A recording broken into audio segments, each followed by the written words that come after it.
Mohandas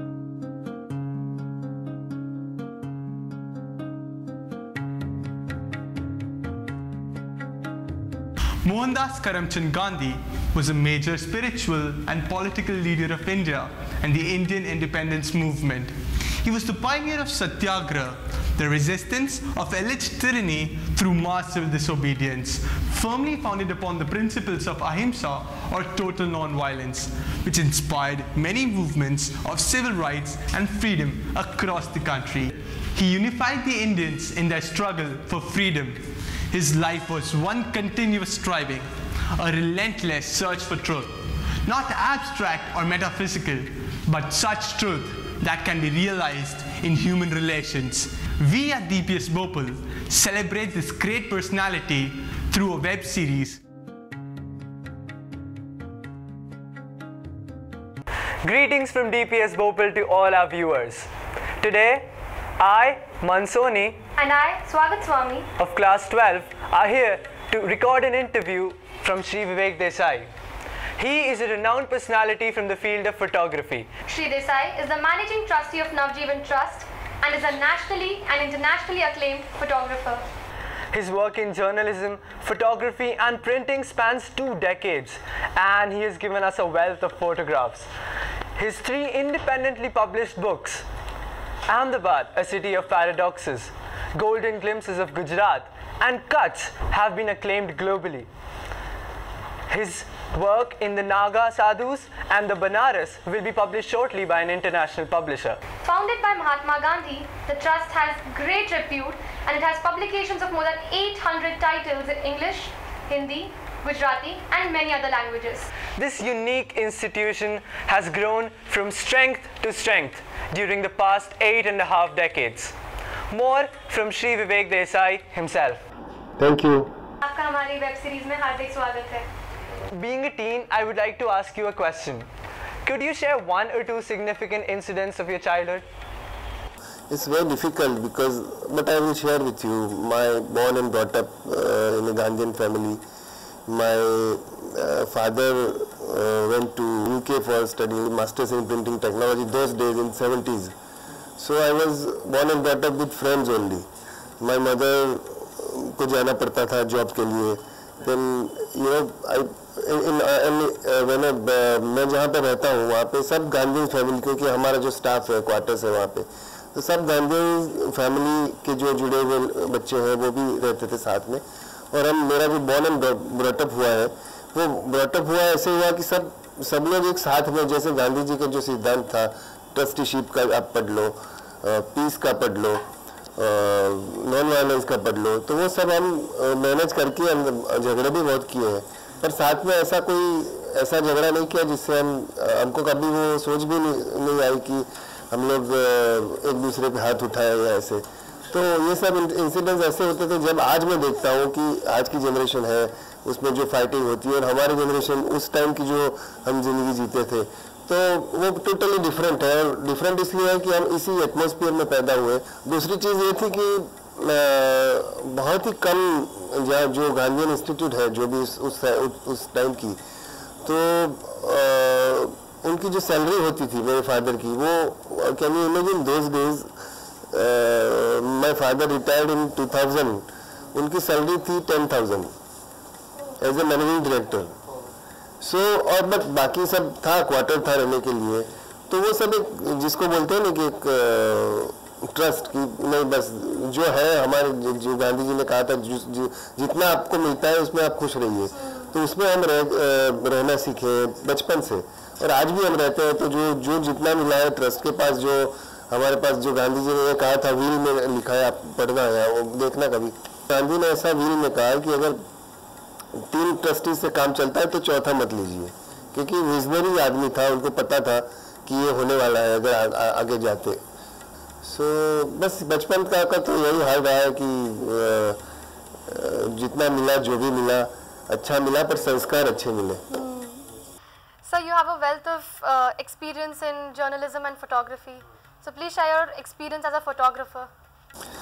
photography I started in 1992, तो मेरा 25 साल हो गया अभी.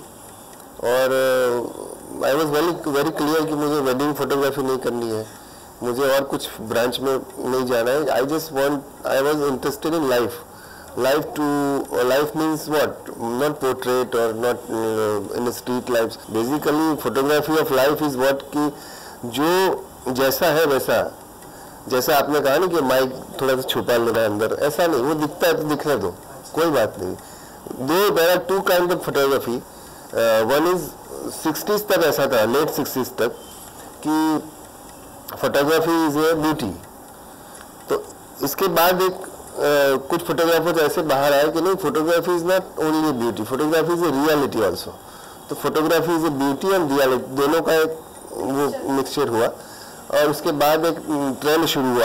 पर मैं मानता हूँ कि positivity is very important in any kind of photo journalism और जर्नलिज्म और any kind of field you are choosing in your path. So मुझे लगता है कि मैंने चुना कि मुझे फोटोग्राफी करनी है तो थोड़े फोटो फीचर्स करने हैं कि कहाँ क्या क्या लोग कैसे कैसे जीते हैं, कल्चर कैसा है हमारा, क्योंकि हमारा कल्चर बहुत ही रिच है. इतना कल्चर हमारा नहीं है. अमेरिका का कल्चर क्या 400-500 साल पुराना देश है, उसका कोई कल्चर कैसे हो सकता है. हमारा क्या है, हजारों साल आप पढ़ लो, रामायण पढ़ लो, महाभारत पढ़ लो, वेद पढ़ लो. तो वो चीज़ है कि थोड़ा सा फोटोग्राफी इज व्हाट डज. मैं अगर आपसे पूछूं, मेरे एकेडमी भी चलाता हूँ, वो बच्चों से पूछता हूँ कि क्या है फोटोग्राफी, तो दे सेड कि ये है. उनके पास कोई सॉलिड थॉट नहीं होता. क्लिक तो हो जाती है पर उसके पीछे का जो थॉट है वो तो पूरे आपके दिमाग में चलता रहता आया हुआ है पहले से. तो थॉट ही इंपॉर्टेंट है. फोटोग्राफ तो आज तो डिजिटल आने से ये हुआ है कि अगर आप गलती करो तो भी कैमरा सुधार लेता है, तो फिर टेक्निकल क्यों आप सीखने में अपना टाइम बर्बाद करोगे. Better you know put your effort in thoughts को मजबूत करो, किस सब्जेक्ट के ऊपर आपको फोकस करना है.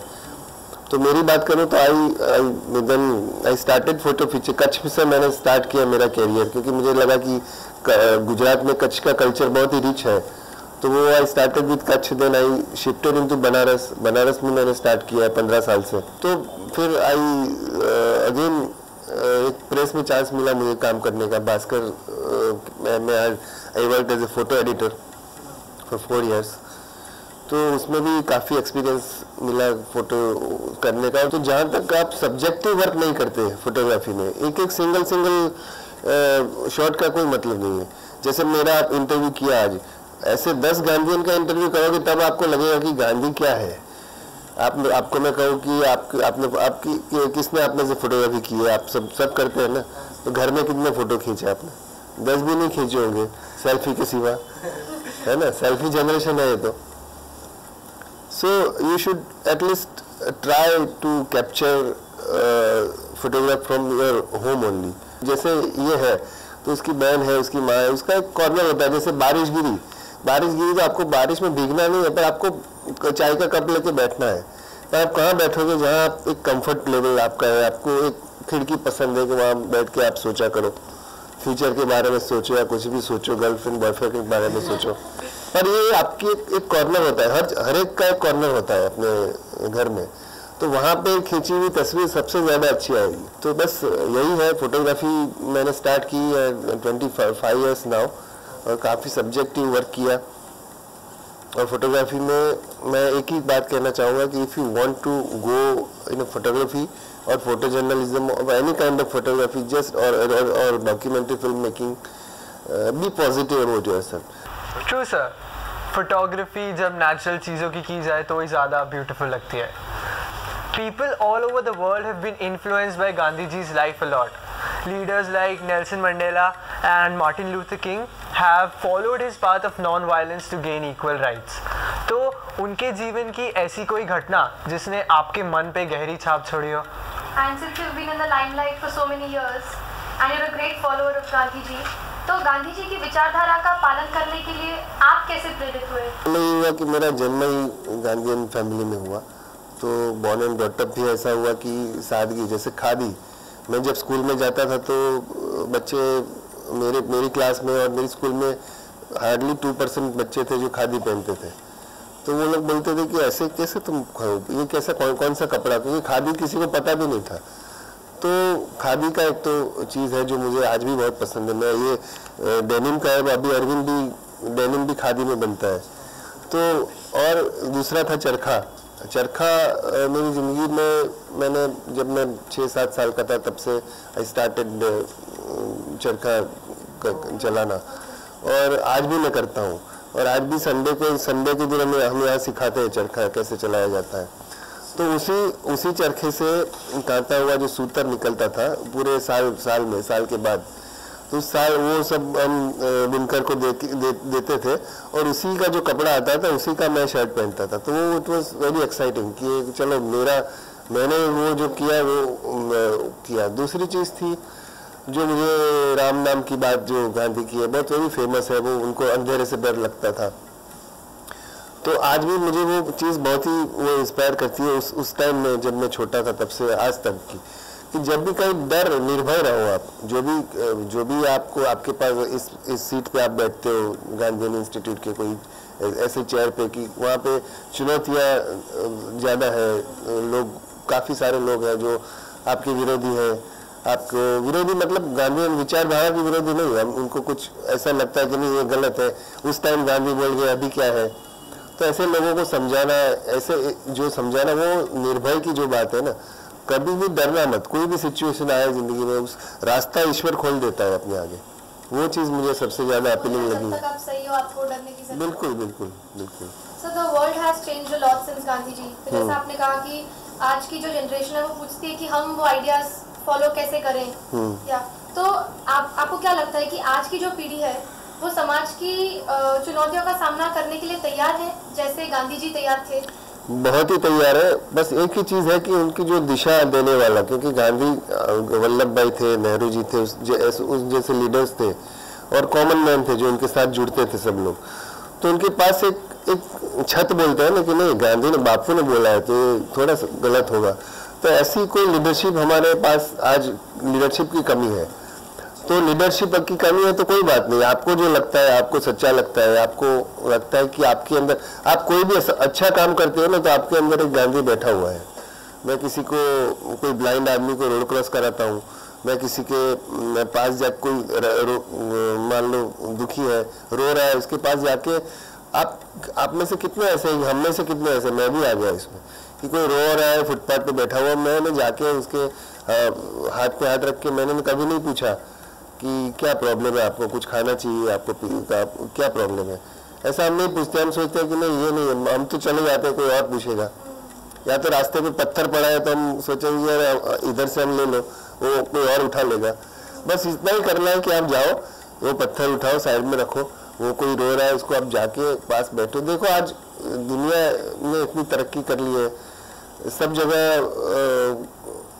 काफ़ी सारी देखो यार, ऊपर से मेट्रो जा रही है, अभी जाएगी मेट्रो, पर ऐसे युग में कोई सुनने वाला नहीं है। देखो एवरीबडी वांट्स कि मुझे कोई सुने, कोई छोटे से छोटा आदमी है उसकी कोई सुनता नहीं है। तो मेरा ये कहना है कि जब आपके जैसे लोग हैं, वो उसको क्रांति लाने के लिए ज़रूरत ये नहीं है वो कि आपको नेता बनने की ज़रूरत है, ना तो आपको आम आदमी होके जितने भी आप मान लो आज बहुत ज़्यादा बारिश हुई या बहुत ज़्यादा ठंड पड़ी, तो ठंड पड़ी आप थोड़ा से कंबल लेके 2-3 किसी की आप पूछ सकते हो कि हमको एक कंबल दो, हम कोई गरीब को हम जाके देंगे। तो ऐसी एक आदमी ऐसा करेगा ना, एक लड़का आपके जैसा, 2 लड़के, आपके साथ 50 लोग जुड़ेंगे, और मेरे जैसे उम्र के लोग भी जुड़ेंगे, मेरे से ज़्यादा उम्र के लोग भी जुड़ेंगे, क्योंकि इनिशिएटिव लेने वाला कोई नहीं है आज। इनिशिएटिव अगर कोई लेगा अच्छे काम के लिए, देन थिंग्स मूव्स ऑन। सो मुझे लगता है कि आज की पीढ़ी के पास बहुत ही ताकत है। आप जैसे लोग हैं, हमको तो पता भी नहीं था जब हम पढ़ते थे कि इंटरव्यू क्या होता है। तो अभी दुनिया ने इतनी तरक्की कर ली, इंटरनेट आ गया, तो इंटरनेट का सही यूज़ करो। गांधी ने ये कहा था, गांधी जब चरखा चलाते थे उसमें से खादी होती थी, तो उन्होंने ऐसा कहा था कि चरखा, लोग विरोध करते थे कि चरखा क्या लेके बैठे हो। उन्होंने कहा कि चरखा जैसा और चरखे से अच्छा कोई आप साधन मुझे बताओ जिससे ज़्यादा रोजगारी मिले लोगों को, तो मैं चरखे को जला देने के लिए तैयार हूँ। ये उनका कोट है इन्वर्टेड में। लोग बोलते हैं कि चरखे को बहुत चरखे से वो थे, ऐसा नहीं है। वो आज, मैं तो आज भी ये कहता हूँ कि अगर गांधी आज होते तो लैपटॉप यूज करते हुए होते, मैक का वो भी तो इतने फ्लेक्सिबल थे वो। हमने कुछ जो ऑर्थोडॉक्स उनके जो कुछ गांधीयंस हैं, उन्होंने क्या वो बिल्कुल जो एकदम विचार है ना, इसको ऐसे पकड़ लिया। कोई एक विचार को ऐसे पकड़ नहीं लेना है आपको, थोड़ा वो बहुत गांधी जैसा फ्लेक्सिबल कोई आदमी नहीं था इस देश में पैदा हुआ, पर लोग ये समझने के बजाय उनके कुछ विचार पकड़ के अभी तक बैठे हुए हैं। तो उनको थोड़ा सा रिलीज करो आप, जैसे हमने नवजीवन में किया कि यूथ कैसे आए हमारे साथ, कैसे यूथ को कैसे जोड़ा जाए। तो हमने कर्मा काफे की, आर्ट गैलरी की, तो कैफे में लोग आते, वाईफाई जोन कर दिया। सो जैसे आप जैसे बच्चे आके कुछ उनको काम करना है तो इंटरनेट पे कर सके, लैपटॉप पे कर सके। तो ये चीज़ है कि यूथ बहुत कुछ कर सकता है और बहुत कुछ करेगा भी। और जब तक अटेम्बल की फिल्म नहीं आई थी तब हमारी पीढ़ी को भी पता नहीं था कि गांधी कौन है। ये तो थैंक्स टू अटेम्बल की, बाकी तो हमने नोट पे देखा था कि ये गांधी है। मैं तो खैर एनवायरमेंट में पैदा हुआ तो मुझे पता था। काफ़ी सारे लोग हमारे देश में ऐसे थे बच्चे कि जिनको नहीं पता था गांधी कौन है। तो उनके एथिक्स पे, उनके जो सिद्धांत पे चलने का, यूथ का जो, अगर एक बार आप ठान ले कि नहीं हमको ये करना है, तो आप करोगे और अच्छी तरह से करोगे और अच्छी तरह से लोग आपके साथ जुड़ेंगे। In the words of the great Mahatma himself, it is easy to stand in a crowd, but it takes courage to stand alone. With this, we come to the end of our first episode. Tune in for our second episode with another special guest. Thank you.